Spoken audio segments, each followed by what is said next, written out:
cadê Memê? Tá bem? Vem cá, Memê, conta bem. 5 minutinhos, o tio estava com saudade. Princesinha do tio voltou.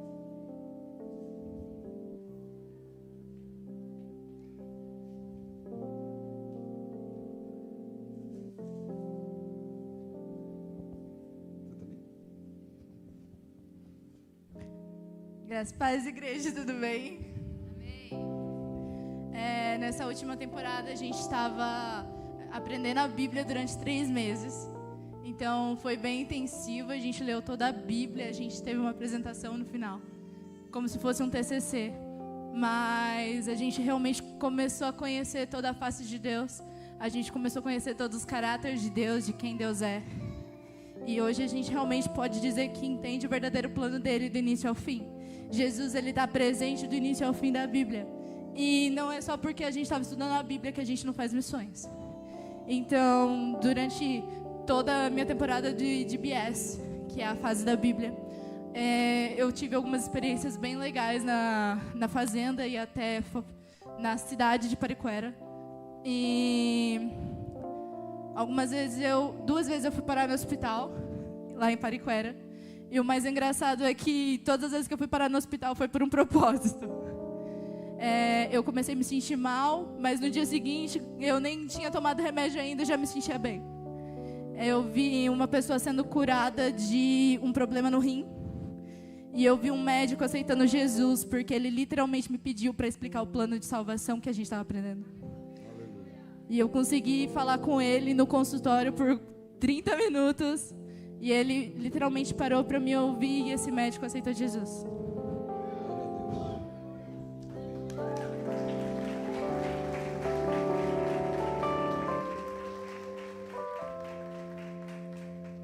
Como Deus é lindo, né, irmãos?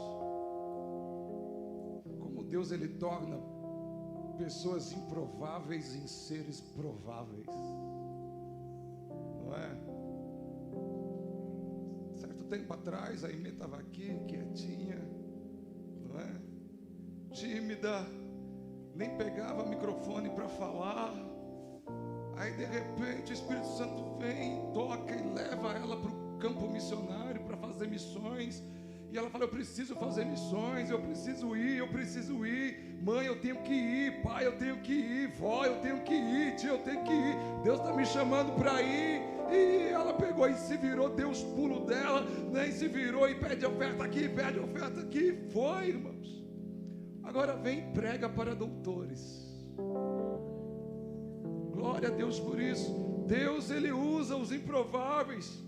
O quão improvável eu era, irmãos. As pessoas olhavam para mim e falavam assim: pô, esse aí não vai dar em nada, esse aí não vai vingar. Eis-me aqui agora, vem e vê o que Deus faz, o que Deus fez. Deus, ele torna os improváveis em prováveis. Não é, Paulo? Esse dia eu estava conversando com Paulo. Paulo falou assim: nunca sonhei em ser crente, nunca me imaginava na minha vida ser crente. Está aqui, aceitou Jesus, se batizou, está testemunhando e falando do amor de Deus. É isso que Deus faz. Deus, ele torna os improváveis em prováveis. Quem aqui era improvável? Quem aqui era?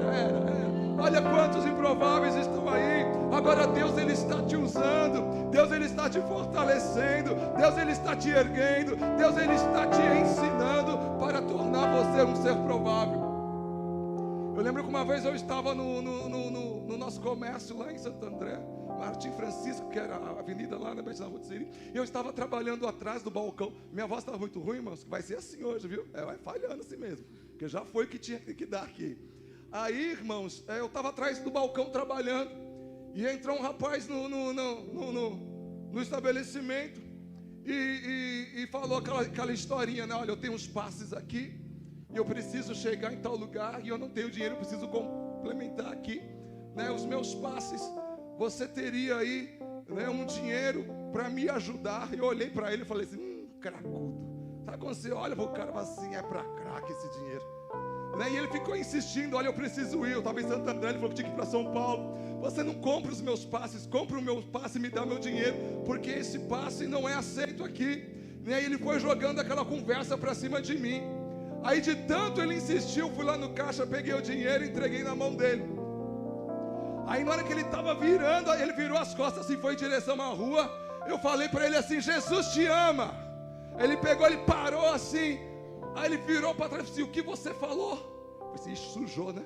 Lá vem, ele veio para cima de mim assim: o que você falou? Aí eu falei assim: eu falei para você que Jesus te ama. Aí ele pegou o dinheiro, colocou assim em cima do balcão, falou assim: não quero mais o seu dinheiro. Eu falei assim: mas por quê? Aí ele falou assim: eu ia sair daqui e eu ia comprar droga, não era para pegar ônibus, mas você falou para mim que Jesus me amava, e eu estou aqui para falar algo para você. Sabe o cracudo? Agora ele estava profetizando para a minha vida. Eu nem sonhava, irmãos, em estar no altar. Eu nem sonhava em ter ministério. Eu era um menino, iniciando no evangelho. Aí ele falou para mim assim: você vai ser um pastor. Desse jeito, irmão, com o dedo na cara. E ele falou para mim assim: olha, e você vai pregar a palavra de Deus. E tem mais: um dia eu vou entrar numa igreja e eu vou te ver pregando. Falou desse jeito para mim: você não vai me reconhecer, mas eu vou saber quem você é. Desde aquele dia eu fico esperando esse momento, irmãos, porque parte da profecia já foi cumprida. Então de vez em quando eu falo, porque de repente ele está no nosso meio, e ele vai falar assim: olha, eu falei, sou eu a pessoa. O que Deus faz? Deus, ele pega, irmãos, seres improváveis e torna esses seres improváveis. Lá no livro de Juízes, no capítulo 6, você conhece a história de um homem chamado Gideão. E você conhece Gideão por alguns atributos ou por algumas histórias. Talvez você conhece o Gideão pelo fato dele ter malhado trigo no lagar. Ou talvez você conhece Gideão pelo fato dele ter colocado Deus à prova, né? O novelo de lã lá, do molhado, do seco. Ou talvez você conhece Gideão pelo fato de ele ter vencido, né, um grande exército dos medianitas com 300 homens, um exército de mais de 150 mil. Mas Gideão, irmãos, é muito mais do que isso. Gideão, ele é um exemplo clássico do modelo de homem que Deus usa. E toda vez que eu olho para Gideão, irmãos, eu me sinto consolado. Eu me sinto confortado, sabe, pelo Espírito Santo de Deus. Gideão, ele era um fazendeiro. Gideão, ele era um menino. Gideão, ele era o mais novo da sua casa. Aí de repente agora Gideão, ele se torna um herói nacional. Gideão agora ele é conhecido. Contra as probabilidades incríveis, ele salvou a sua nação. E você vai concordar comigo que Gideão, ele não é muito assim, impressionante à primeira vista. Assim como as pessoas podem ter olhado para você lá atrás e pode não ter se impressionado com a sua pessoa. Assim como as pessoas olhavam para mim lá atrás e não se impressionavam com a minha pessoa. Ou assim como as pessoas olhavam para a Aimee e não se impressionavam com a pessoa dela, ou com a sua vida, Danilo não se impressionava com a sua vida. E a mesma coisa com Gideão, ele não causava uma impressão à primeira vista, a ponto de dizer: eis aí o Salvador de Israel. Mas Gideão, ele fez algumas escolhas que demonstram a sua fé. É tão significativa a marca de Gideão, irmãos, na história, que Gideão agora ele está listado lá em Hebreus no capítulo 11, junto aos heróis da fé. Gideão, ele aparece lá também.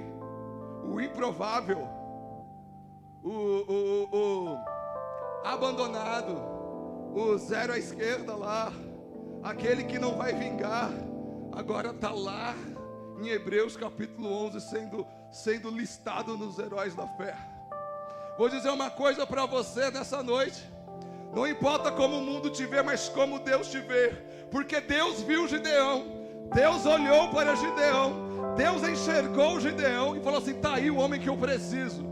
Há homens mais fortes do que ele, mas é Gideão que eu quero. Há homens mais poderosos do que ele, mas é Gideão que eu quero. Deus, ele enxergou algo em Gideão, irmãos, que a humanidade não enxergou. Os pais não enxergaram, as pessoas não enxergaram. E talvez você se sinta um improvável, mas Deus, ele te enxergou. E Deus te trouxe para o lugar dele, que é este lugar. Aleluia. Vamos contextualizar aqui um pouco. Lá no livro de Juízes, no capítulo 3, fala assim que havia uma guerra contra os moabitas, contra Moabe e contra os filisteus. Lá no início do capítulo 3 fala assim que Israel tornou a fazer o que era mal aos olhos do Senhor. De repente se levantam os moabitas e se levantam os filisteus, e começam então a oprimir o povo de Israel. Se você for ler o capítulo 3, você vai chegar num determinado ponto que fala assim: e o povo clamou ao Senhor. Aí, irmãos, quando o povo clamou ao Senhor, o Senhor veio, ele veio com intervenção, ele livrou o povo dos moabitas, dos filisteus, e diz a palavra de Deus que Israel ficou em paz por 80 anos. Paz, reinando paz em Israel. Israel sossegou por 80 anos. Quando você chega lá no capítulo 4 de Juízes, verso 1, fala assim: porém, os filhos de Israel tornaram a fazer o que era mal aos olhos do Senhor, depois de que faleceu Eude. Agora, irmãos, os filhos de Israel novamente viraram as costas para o Senhor e começam a fazer o que era mal. E novamente agora, irmãos, Israel, ele entra em guerra. Israel, ele entra em batalha. A Bíblia fala assim de Jabim e de Sísera. Jabim era um homem poderoso em guerra, tinha mais de 900 carros de guerra, carros de ferro de guerra, e eles começaram a oprimir o povo de Israel. E está lá no capítulo 4. Em determinado momento no capítulo 4 você vai ver assim: e clamou o povo ao Senhor. Levanta uma mulher chamada Débora, profetiza Débora. Débora, ela profetizava e ela julgava também Israel. E Débora agora ela vai orientar o povo com profecias e com juízo, como se comportar. Deus dá mais uma vez vitória para o povo de Israel. E Deus então, ele destrói Jabim, Deus destrói Sísera, e diz a palavra de Deus que mais uma vez Israel ficou em paz por 40 anos. No capítulo 5, irmãos, é o cântico de Débora, o canto da vitória. Débora está cantando as suas vitórias. Quando chega, irmãos, então, no capítulo 6, que é o capítulo que nós vamos ler, irmãos, este é o ponto mais baixo de Israel como nação. Esse é o ponto mais oprimido do povo de Israel. Israel, ela entra num período sombrio da vida deles. Agora eles começam mais uma vez a viver tempos de guerra. E diz assim, o versículo 1: porém, os filhos de Israel fizeram o que era mal aos olhos do Senhor. Em todas as condições tinha paz, mas o que revertia, irmãos, essa paz em guerra era: porém, os filhos de Israel fizeram mal aos olhos do Senhor. E o Senhor os deu nas mãos dos medianitas por 7 anos, e prevalecendo a mão dos medianitas sobre Israel, fizeram os filhos de Israel para si, por causa dos medianitas, as covas que estão nos montes, as cavernas e as fortificações, porque sucedia que, semeando Israel, os medianitas e os amalequitas, e também os do Oriente, contra ele subiam, punham-se contra ele em campo, e destruíam os frutos da terra, até chegarem a Gaza, e não deixavam mantimento em Israel, nem ovelhas, nem bois, nem jumentos, porque subiam com seus gados e tendas, vinham como gafanhotos em grande multidão, que não se podiam contar, nem a eles, nem aos seus camelos, e entravam na terra para destruir. Assim Israel empobreceu muito pela presença dos medianitas. Então os filhos de Israel clamaram ao Senhor. Irmãos, vocês precisam saber e entender que os medianitas, eles eram extremamente poderosos, homens de guerra, um exército com mais de 158 mil homens. Os medianitas, eles eram meio-irmãos dos israelitas. Os medianitas, eles eram filhos de Abraão também. Não pensa você que Abraão só teve Agar e Sara. Abraão teve uma esposa chamada Quetura.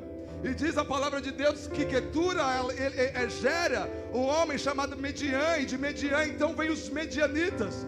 Agora os medianitas, eles se levantam contra o povo de Israel, contra a descendência de Isaac. Por quê? Porque Abraão pegou e abençoou Isaac, abençoou a geração de Isaac e deu toda a sua herança para Isaac. Então todos os irmãos de Israel, sendo eles ismaelitas ou sendo eles medianitas, odiavam a Israel por causa da sua descendência. E é por isso que nós vemos essa briga e essa guerra até hoje. Ismaelitas de um lado, medianitas do outro lado, Israel, dono da herança no meio, e todos os seus irmãos querendo tomar de volta a herança que Abraão deu a eles. Então, irmãos, era um povo poderoso.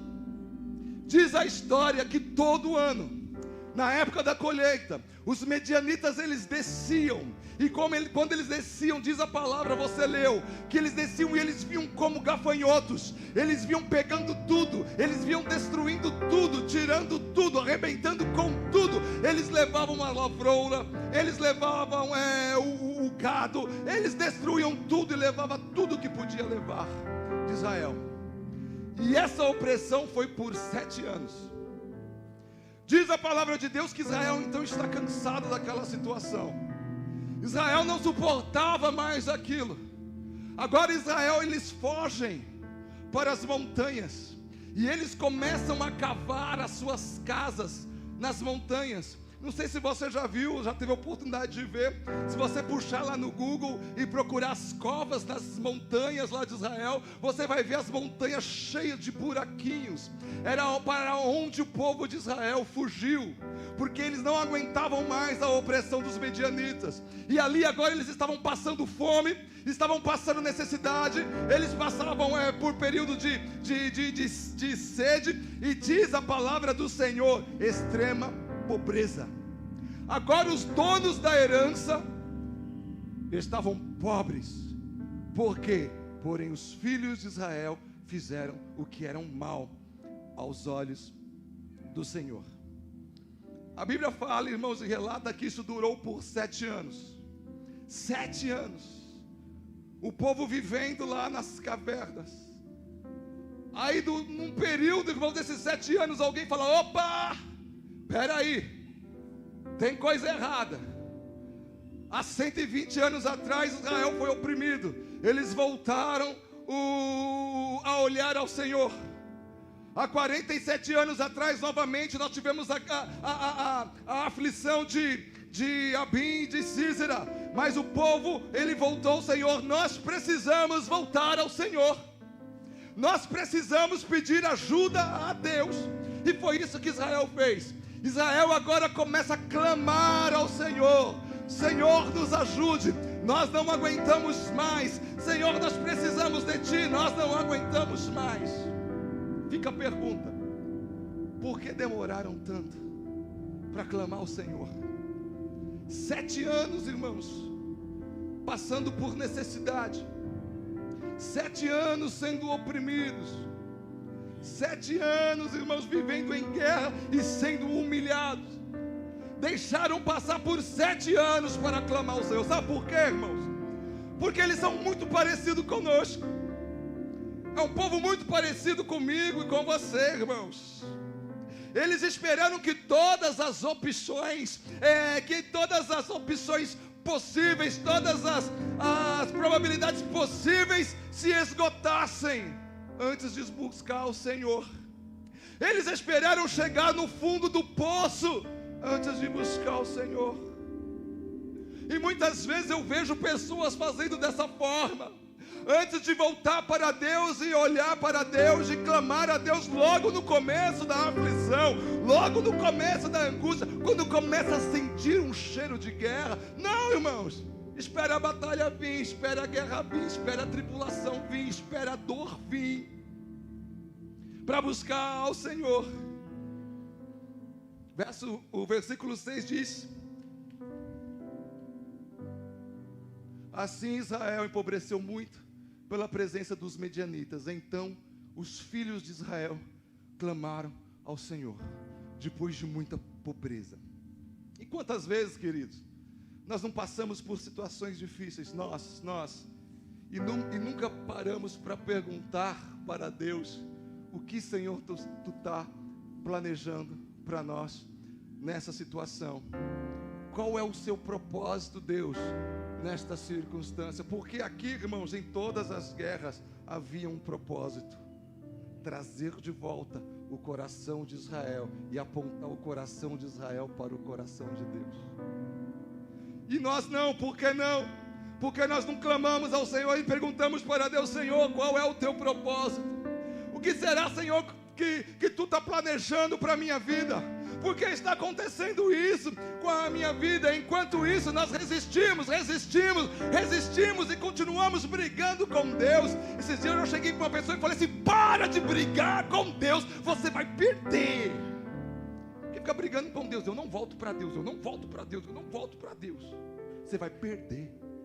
Falei para ele: você vai perder. Volte para Deus enquanto é tempo.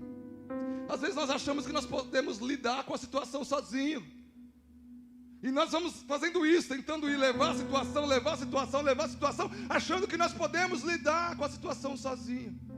Mas a palavra de Deus diz que não, irmãos, porque Deus, Ele quer ensinar algo. Aprenda isso, irmãos, com Gideão. Aprenda uma lição com Gideão. Toda experiência na vida, toda experiência na sua vida, irmãos, é uma forma de Deus alinhar o teu coração com o coração dele. É uma forma de Deus trazer o teu coração para mais perto dele. É uma forma, irmãos, de haver uma conexão, irmãos, entre você e Deus. Toda experiência na nossa vida, Deus está nos ensinando algo, porque nós somos o povo escolhido dele.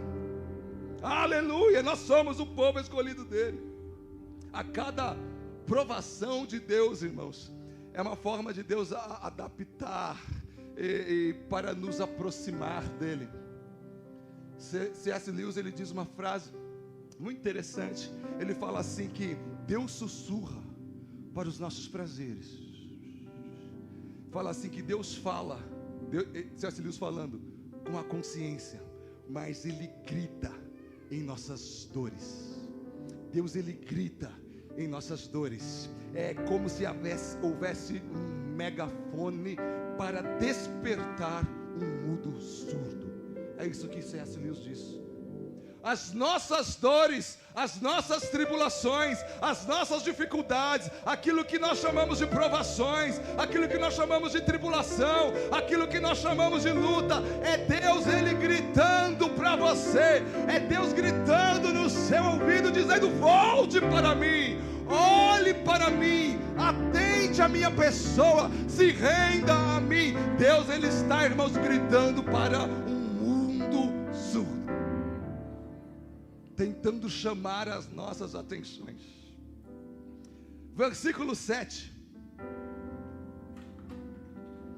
E sucedeu o quê? Clamando os filhos de Israel. O povo clamou ao Senhor por causa dos medianitas. Enviou o Senhor um profeta aos filhos de Israel. Quando clamamos, irmãos, a ajuda vem, o socorro vem, a resposta vem. E o profeta disse: assim diz o Senhor Deus de Israel: do Egito eu vos fiz subir, e vos tirei da casa da servidão, e vos livrei da mão dos egípcios, e da mão de todos quanto vos oprimiam, e os expulsei de diante de vós, e a vós dei a sua terra. E vos disse: eu sou o Senhor vosso Deus. não temais aos deuses dos amorreus, em cuja terra habitais, mas não desses ouvidos à minha voz.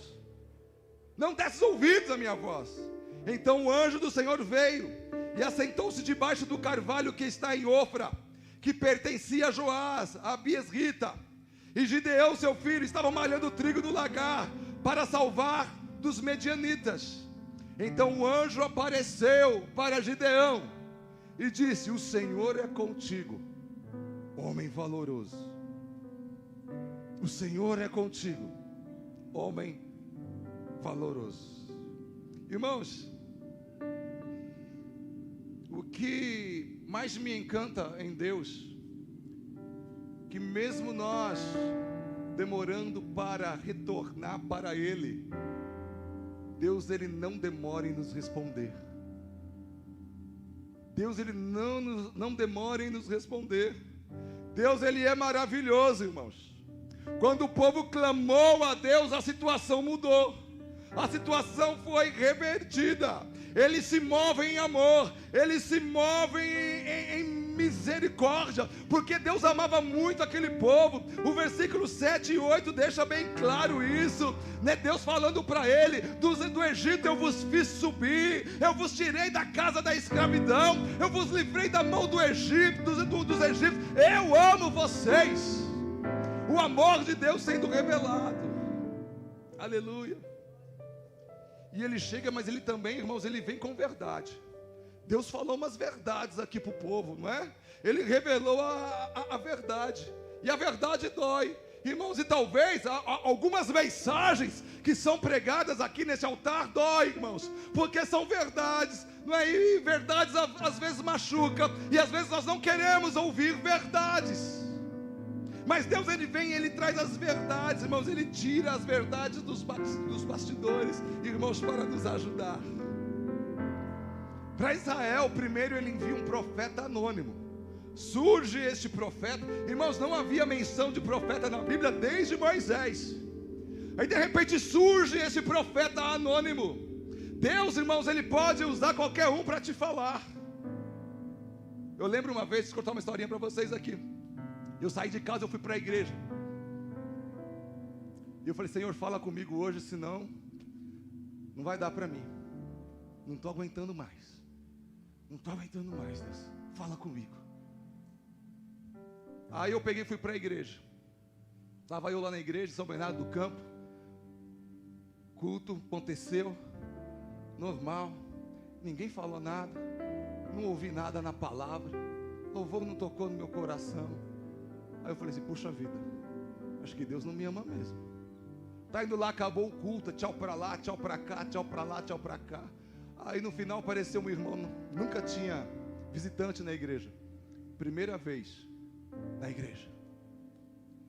Aí ele chegou para mim e falou assim: olha, você me tirou do conforto da minha casa. Eu falei assim: mas como assim? Eu falei assim: eu estava lá em casa. Eu moro lá, não sei lá no fundo de São Paulo, lá eu morava em São Bernardo. Ele falou assim: eu peguei 3 ônibus para chegar aqui. Eu estava de boa lá em casa. Deus falou assim: pega o ônibus, vai para São Bernardo, você vai dar um recado para um filho meu. E ele saiu, irmãos, lá não sei de onde, São Paulo, pegou 3 ônibus e falou assim: Deus mandou te falar isso, em verdade para cá, em verdade para lá. Tá machucando, em verdade para cá, tá machucando. Mas ele falou que ele te ama muito. E Ele vai mudar a tua história. Deus, irmãos, Ele faz isso. Deus, Ele pega às vezes umas pessoas anônimas para falar para você assim: olha, eu te amo. E foi isso que aconteceu com Israel. Mas no plano de Deus para Israel também incluía um homem chamado Gideão, o improvável, aquele que ninguém dava nada. Nós encontramos Gideão, irmãos, no versículo 11. A Bíblia fala assim que Gideão, ele estava malhando trigo no lagar. Largar, esse largar, né? É que eu sou caipira aqui de Montemor, Capivari, sabe como que é, né? Largar. Uma vez eu fui pregar numa igreja, falaram assim: vai vir um gringo aí, quem? Pastor Over, né?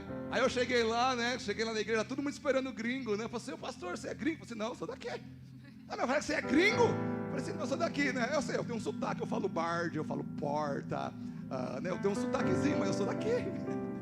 Lagar. Gideão, ele malhava trigo no lagar.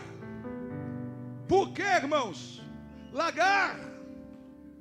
Você quase não trava a língua para mim, mas falar lagar é difícil. Lagar não era lugar de malhar trigo. Lagar era lugar de amassar uva. É isso, meu pastor teólogo? Lugar de amassar uva. O trigo se malha na eira. A eira era uma planície, então eles aproveitavam o vento, em dia de vento, então eles malhavam o trigo para a palhinha do trigo subir, para que jogasse a palha e ficasse o trigo, e separasse o joio, alguma coisa assim. Lagar, irmãos, era lugar de amassar uva, eram grandes cisternas cavadas em rocha. Mas Gideão, ele estava com tanto medo, era tanta opressão, que ele estava escondido dentro do lagar e malhando o trigo ali onde não era lugar para malhar o trigo. Porque ele queria se esconder dos medianitas. Ele não queria aparecer. Ele não queria estar à vista. É uma visão, irmãos, lamentável. É uma visão de frustração. É uma visão de desânimo. É uma visão de medo. Quando eu olho para Gideão, é assim que eu vejo. Ele nesse lugar frustrado, com medo, com raiva, desanimado, triste. Irmãos, um estado de um homem que desistiu de tudo. Tinha a caverna dele lá, na rocha, escondido. Aí, de repente, surge um homem, um anjo do Senhor. Olha para Gideão no versículo 12, diz assim: então o anjo do Senhor apareceu a ele e disse: o Senhor é contigo, homem valoroso. Ou, dependendo da sua versão, o Senhor é contigo, poderoso guerreiro. Espera aí, tem alguma coisa estranha aí. Não parece um poderoso guerreiro para mim. Não parece um homem valoroso para mim. Para mim aparece um homem com medo. Para mim aparece um homem frustrado. Para mim aparece um homem ali que estava se escondendo. E Deus chega para ele e fala: o Senhor é contigo, varão valoroso, poderoso guerreiro. Sabe, irmãos, isso consola o meu coração. E deveria consolar o seu coração também. Porque Deus, Ele não está vendo o que eu estou vendo, irmãos. Deus, Ele está vendo, irmãos, com sua visão escatológica. Deus, Ele está vendo com a sua visão futura. Deus está vendo lá na frente. Deus não estava olhando para Gideão pelo que Gideão era. Deus estava olhando para Gideão pelo que Gideão viria a ser nas mãos dele. Sabe, irmãos, por que você está aqui, irmãos? Porque você há de ser alguém nas mãos do Senhor. Não deixe o Satanás semear mentiras na sua vida. Não deixe Satanás semear medo nas suas vidas. Se você está neste lugar, é porque um dia o Senhor chegou para você e falou assim: varão valoroso, varoa valorosa, varoa valorosa, varoa valorosa, mulher valorosa, mulher poderosa, homem poderoso, moço poderoso, criança poderosa. É isso, irmãos, é isso. E nós nos juntamos todos aqui nessa noite. Deus, Ele viu o que Ele estava prestes a fazer com Gideão. Gideão não entendeu nada, mas Deus já sabia de tudo.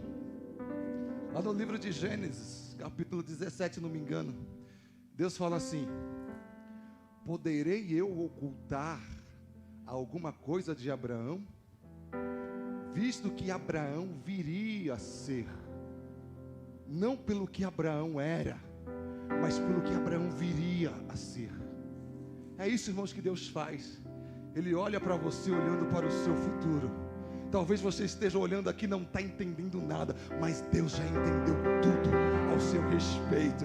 Aleluia, aleluia, glória a Deus. Deus já viu. Agora é hora, irmão, de você ver também. É hora de você enxergar também. É hora de você dar um basta, irmãos, para a ociosidade. E dar um basta para a acomodação. Dar um basta para a preguiça. E começar a ver e a enxergar o teu futuro nas mãos de Deus. Aleluia.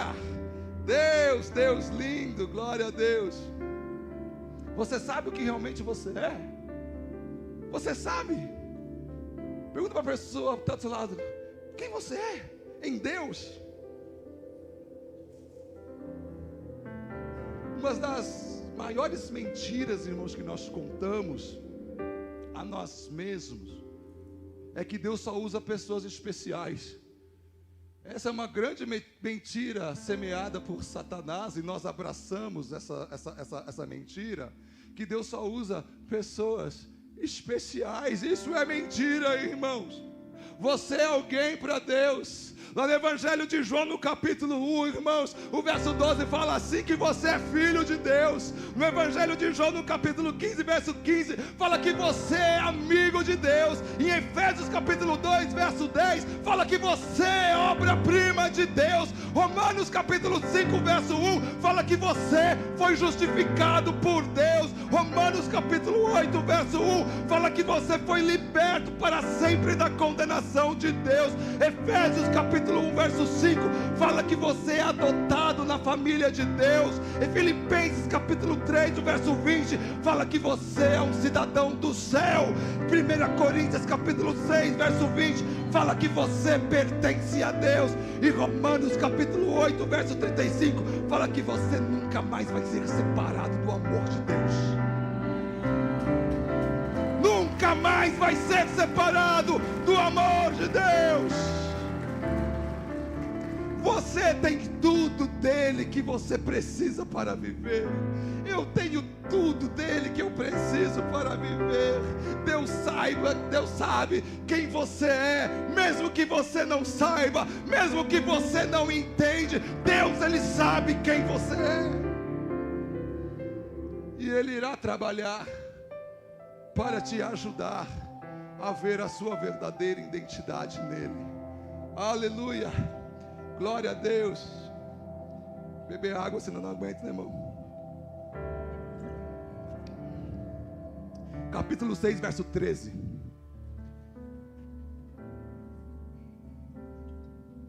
Vamos lá. Pregação expositiva hoje, hein, irmão? Leitura da Bíblia. Respirar aqui, senão, pelo amor de Deus. Gordinho, né, irmão? Mas Gideão lhe respondeu: ai, Senhor meu, se o Senhor é conosco, por que tudo isso nos sobreveio? E que é feito de todas as suas maravilhas? O que aconteceu com todas as suas maravilhas, né? Ter tirado a gente do Egito, ter livrado a gente. O que aconteceu com tudo isso? Tudo isso que nossos pais nos contaram, dizendo: não nos fez o Senhor subir do Egito, porém agora o Senhor nos desamparou e nos deu nas mãos dos medianitas. Então o Senhor olhou para ele, Deus olhou para Gideão e disse assim: vai nessa tua força. Eita, acho que não era isso que o Gideão queria ouvir, né, irmão? Aí Deus chega para ele, olha para ele e fala: vai nessa tua força, nisso aí mesmo que você tem. Usa o que você tem, pega o que você tem. É isso aí que você tem, é o que você tem que interessa para Deus. Eu estava falando aqui ontem de Eclesiastes capítulo 10, acho, verso 9 ou 9 e 10, que Salomão fala assim: tudo que te vier às mãos, faça conforme a tua força. Pegue tudo que você tem e entregue a Ele. Dê tudo a Ele. É a tua força, vai nessa tua força. É o que você tem que Deus vai usar. Vai nessa tua força. Que versículo que eu estou aí, irmão? 14. Vai nessa tua força e livrarás a Israel das mãos dos medianitas. Irmão, o fazendeiro, o malhador de trigo no lagar, livrará Israel das mãos dos medianitas. Porventura não te enviei eu? Não sou eu que estou te enviando? Não sou eu que estou te mandando? E ele disse: ai, Senhor meu, como que eu vou livrar Israel? Estou entendendo nada. Eis que a minha família é a mais pobre em Manassés. Olha o improvável aí, irmão. E eu sou o menor da minha casa, o mais novo da minha casa. E o Senhor lhe disse: porquanto eu hei de ser contigo. eu hei de ser contigo. Não é você, é eu só te chamo e você atende o meu chamado, eu só te convido e você vem. Se eu falar vem, você vem, porque não é você, é eu contigo, é eu na tua frente, é eu adestrando as suas mãos para a batalha, sou eu, o Senhor, eu sou contigo. Tu ferirás os medianitas, como se fossem um só homem. E ele disse, se agora tenho achado graça aos teus olhos, dá um sinal para mim, que é você que está falando comigo. Rogo-te que daqui não te apartes, até que eu volte e traga o meu presente e o ponha perante ti. E disse, eu esperarei até que voltes. E entrou Gideão, preparou um cabrito, pães ázimos de uma efa de farinha, carne, pôs num cesto, caldo, pôs uma panela e trouxe até debaixo do carvalho e ofereceu. Porém o anjo de Deus lhe disse, toma a carne e os pães ázimos e põe-nos sobre esta penha e derrama-lhe o caldo. E assim fez. E o anjo do Senhor estendeu a ponta do cajado que estava na sua mão, tocou a carne e os pães ázimos. Então subiu o fogo da penha e consumiu a carne e os pães ázimos, e o anjo do Senhor desapareceu de seus olhos. Então viu Gideão que era o anjo do Senhor e disse, Senhor Deus, pois eu vi o anjo do Senhor face a face. Porém o Senhor lhe disse, paz seja contigo, não temas, não morrerás. Então Gideão edificou ali um altar ao Senhor, e chamou-lhe o Senhor é a paz. E ainda até o dia de hoje está em Ofra dos Abiesritas. Depois de ter sido chamado, irmãos, de poderoso guerreiro, de ser valoroso, ser valente, né? Depois de ter chamado de poderoso guerreiro, né? No versículo 13, Gideão fala assim, por favor, Senhor, se o Senhor está conosco, por que tudo isso aconteceu? O Senhor chega para mim e fala assim, eu sou contigo, mas por que toda essa batalha aí? Às vezes não faz essa pergunta, irmão. O Senhor está contigo, o Senhor está, mas por que tanta luta? O mundo faz essa pergunta, não faz?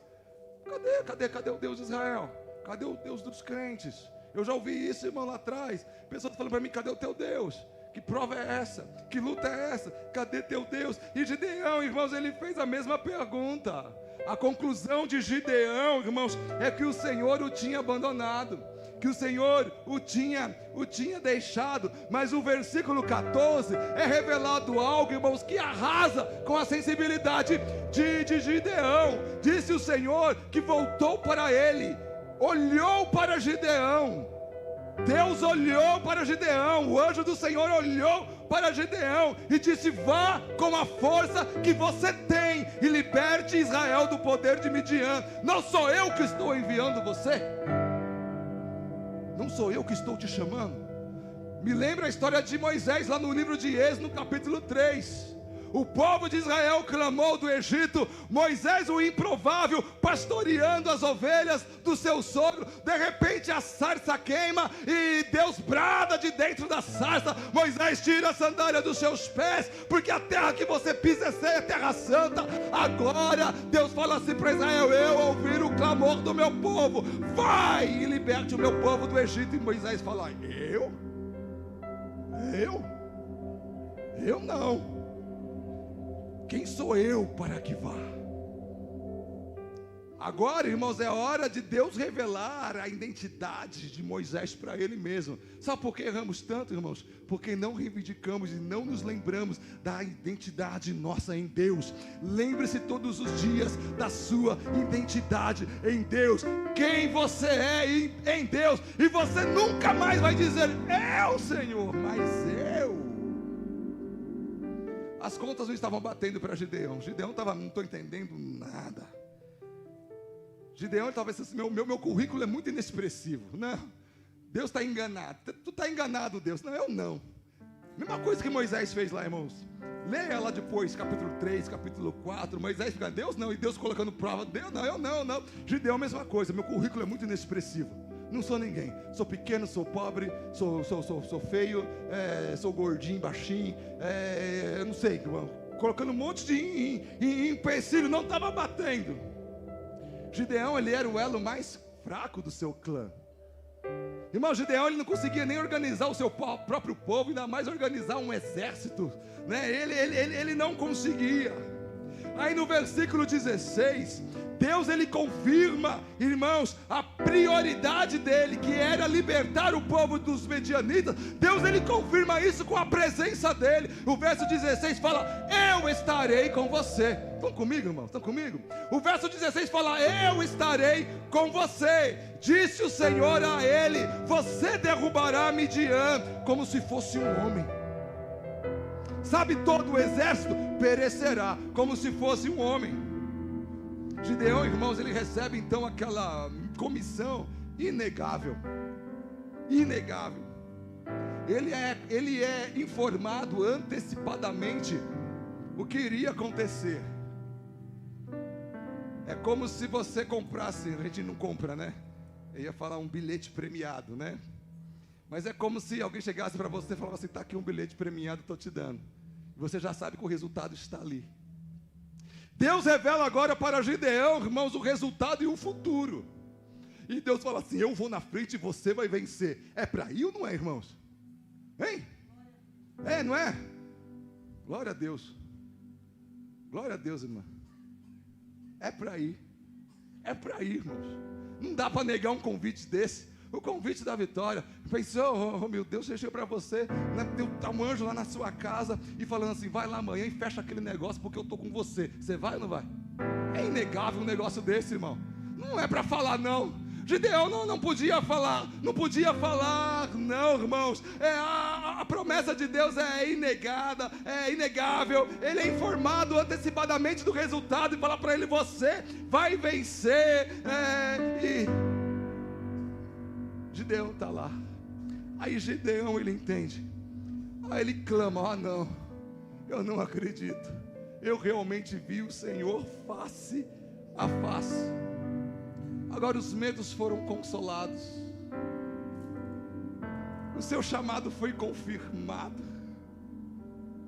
E ali ele constrói um altar ao Senhor.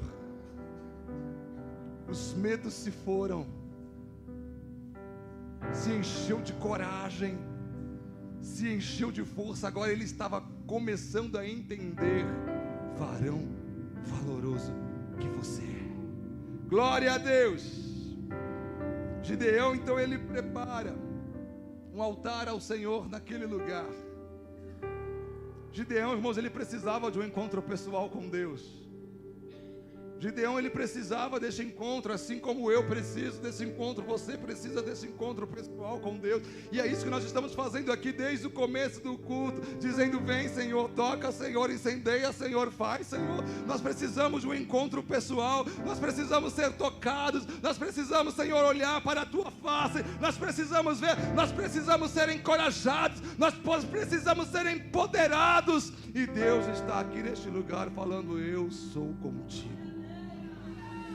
Aleluia, aleluia, aleluia.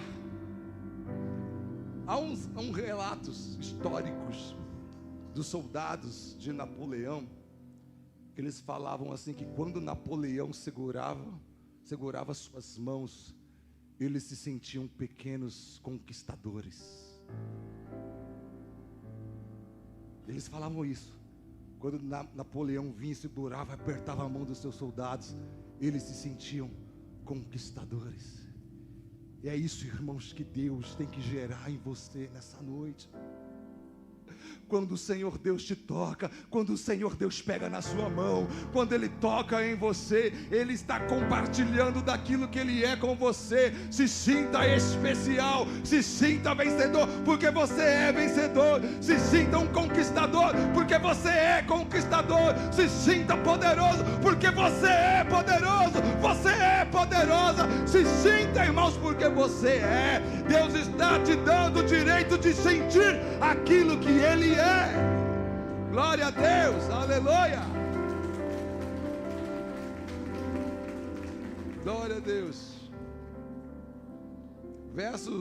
Capítulo 6, verso 25. Meu Deus, a hora não para.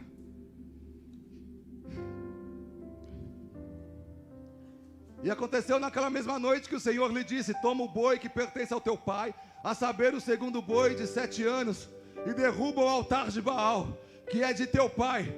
corta o bosque que está ao pé dele. Agora Deus, ele começa a dar umas orientações aí para Gideão, e fala: e edifica ao Senhor teu Deus um altar no cume deste lugar forte, num lugar conveniente, e toma o segundo boi, e oferecerás em holocausto com a lenha que cortares do bosque.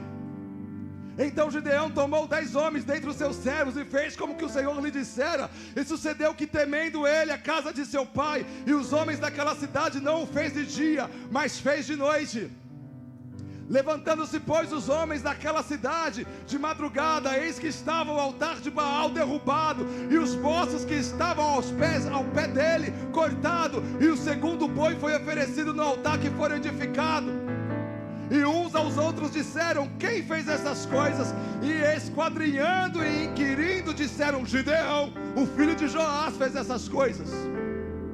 Então os homens daquela cidade disseram a Joás: tira para fora o teu filho, para que morra, pois derrubou o altar de Baal e cortou o bosque que estava ao pé dele. Porém Joás disse a todos os que se puseram contra ele: contenderei vós por Baal? Livrar-no-eis vós? Qualquer que por ele contender ainda esta manhã será morto. Se é Deus por si mesmo, contenda, pois derrubaram o seu altar. Por isso naquele dia lhe chamaram Jerubaal, dizendo: Baal contenda contra ele, pois derrubou o seu altar. E todos os medianitas e amalequitas e os filhos do Oriente se juntaram e passaram e acamparam no vale de Gisreu. Então o Espírito do Senhor revestiu a Gideão, o qual tocou a trombeta, e os asbiesritas se ajuntaram após ele. E enviou mensageiros por toda a tribo de Manassés, que também se ajuntou após ele. Também enviou mensageiros a Aser e a Zebulon e a Naphtali, que saíram-lhe ao encontro. Irmão, sabe o que isso me ensina? Precisamos arrumar a nossa casa. Gideão, ele volta para casa. Agora é hora de começar a arrumar lá, onde começou a origem. Tem hora, irmãos, que nós temos que voltar e começar a arrumar a nossa casa. Os nossos pecados antigos, os nossos erros antigos, as nossas práticas antigas. Ele teve que primeiro arrumar a sua própria casa, antes de arrumar a Israel. Antes de querer consertar o mundo, conserte a si mesmo. É isso. Antes de querer consertar o Brasil, conserte-se a si mesmo. Ele volta para sua casa e começa então a derrubar os altares do seu pai. Ele começa a destruir todas as idolatrias que haviam ali. Era a primeira tarefa que Deus deu para ele: destrua os ídolos, destrua os teus ídolos. Se quer aprender, irmãos, a confiar em Deus e viver uma vida de confiança em Deus, começa a consertar as coisas que precisam ser consertadas na sua casa.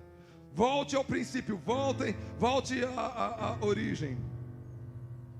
Antes de Deus usar poderosamente Gideão, antes de Deus manifestar o seu poder, irmãos, Deus primeiro queria ser engrandecido como único na vida dele e no lar dele. Gideão agora ele tinha essa missão: adoração exclusiva a Deus. Deus, ele não quer dividir, irmãos, a adoração dele com ninguém. Eu vou te dar vitória, mas destrua os seus pecados, destrua a sua idolatria, conserte os teus erros. A palavra do Senhor era clara. Deuteronômio 28 era clara: se atentamente ouvires a voz do Senhor, mas se desobedecer. Vocês desobedeceram, vocês criaram um ídolo, conserta tudo. Confesse o seu pecado, lide com isso, irmãos, e torne a obedecer ao Senhor. Amém, irmãos? Aguenta mais uma? Verso 33. Irmãos, se isso fosse um filme, eu imagino que estava tocando aquelas músicas sinistras. Não sei, música sinistra. Isso não é... Tá bom. Alguma coisa assim, irmão, porque agora começa a ouvir os rumores da guerra. Os medianitas começam a vir, começam a surgir, né? E eram milhares de homens, né? Eles estavam se preparando para o ataque anual, né? Mas agora, ao invés de escolher a caverna, Gideão escolhe ir para a batalha. Agora Gideão não tem mais medo. Faz o ré, si, mi. Ré, si, mi. Ré, si, mi.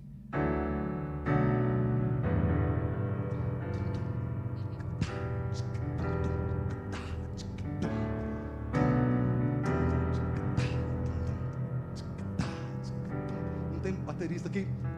O fraco diz o quê?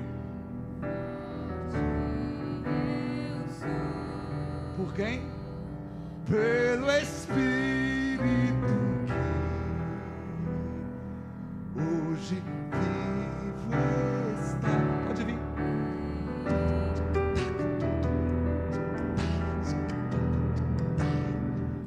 O forte então confessará que Jesus é o Senhor.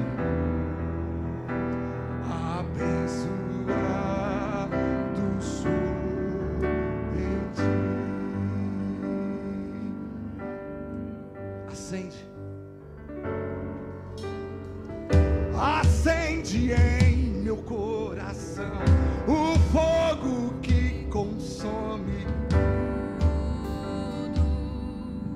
Santo é, e junto aos céus declararei: Tu és meu Rei. Acende, acende,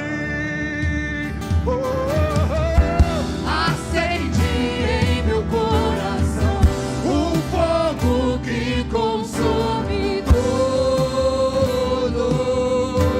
Santo é, e junto aos céus declararei:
agora Gideão ele toca a trombeta.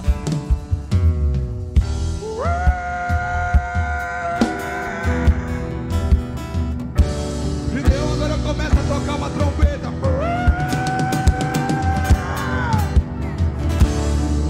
A palavra do Senhor fala assim que o povo começa a se reunir, começa a vir gente de todo lado. Aquele homem que antes não conseguia reunir ninguém, aquele homem que se achava o menor da sua casa, ele começa a tocar uma trombeta. Milhares de pessoas começam a se juntar. A Bíblia fala que 32 mil homens Gideão reuniu. O improvável agora, ele era um influenciador. O improvável estava cheio do Espírito Santo de Deus. Ele chamava e o povo vinha. Toque a sua trombeta nessa noite. Dê o seu grito.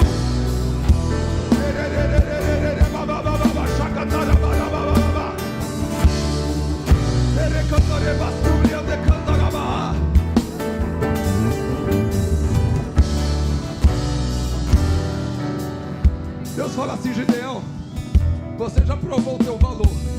Tá vendo? Você não era ninguém, juntou 32 mil homens, mas eu não preciso dessa galera aí não. Eu sou Deus, Gideão. Isso aí é pra você, Gideão, pra mim não. Corta essa turma aí, corta. No primeiro teste, 22 mil homens, Gideão falou assim: volta para suas casas. 22 mil homens foram, 10 mil homens ficaram. O exército dos medianitas eram 158 mil homens. Gideão agora tinha 10 mil. E Deus fala para Gideão: Gideão, ainda para mim é muita gente, vai tumultuar o negócio. Eu não preciso de tudo isso aí não, Gideão. Eu não preciso dessa galera toda não. Vamos para o segundo teste. No segundo teste, irmãos, 9.700 foram rejeitados, voltaram para suas casas. Agora Gideão só tem 300 homens.